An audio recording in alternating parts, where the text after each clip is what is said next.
right, switching gears and turning now to Decision 2026. D.C. Councilmember Janeese Lewis George telling News 4 that she will sign 2 executive orders on her first day as mayor aimed at President Trump's immigration policy and the Safe and Beautiful Task Force. Now, Lewis George is the Democratic nominee for mayor, but she still needs to clear the general election. But in all likelihood, she will become D.C.'s next mayor.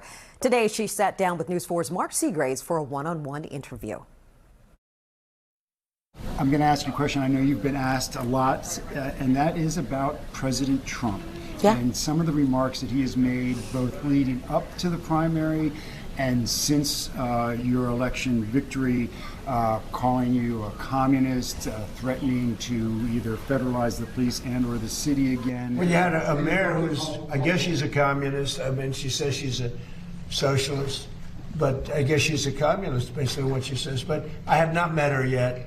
I look forward to meeting her. I've certainly been shocked by it, but I think for me, you don't get anything done by fearing Donald Trump. I think everybody knows that. And so I am looking forward to meeting with the president and having a productive relationship with the president and this administration. I've been pretty consistent that I will work with anyone to the benefit of D.C. residents, and I also will stand up to anyone, including the president, when it comes to protecting D.C. residents. So it sounds like you have not spoken to the president. Not yet, no. Have you reached out to the White House? Have you had any contact, communication with the White House yet? Yeah, our teams have communicated about meeting and when that meeting will take place. You talked about day one, and one of the things during the campaign that you talked about day one is the relationship between the district government and the federal government when it comes to law enforcement. That's right. And so I want to kind of break this down into 2 parts. One, just immigration enforcement.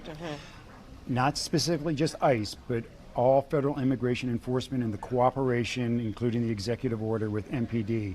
How will that change on day one after you're sworn in?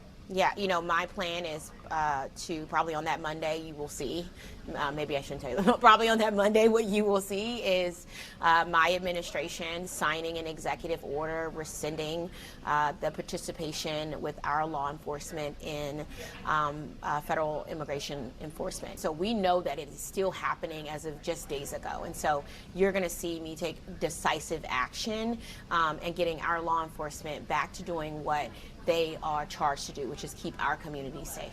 And the second part is about just the Safe and Beautiful Task Force cooperation between MPD when it's not immigration enforcement, but when it's just ride-alongs and general law enforcement, both with the National Guard and with FBI and other law enforcement agencies, the Park Police and whatnot, where we see them they have been at roll calls, riding in the same vehicles, riding. Yeah, just yesterday, my husband and I were riding up North Capitol Street, and it was just a routine.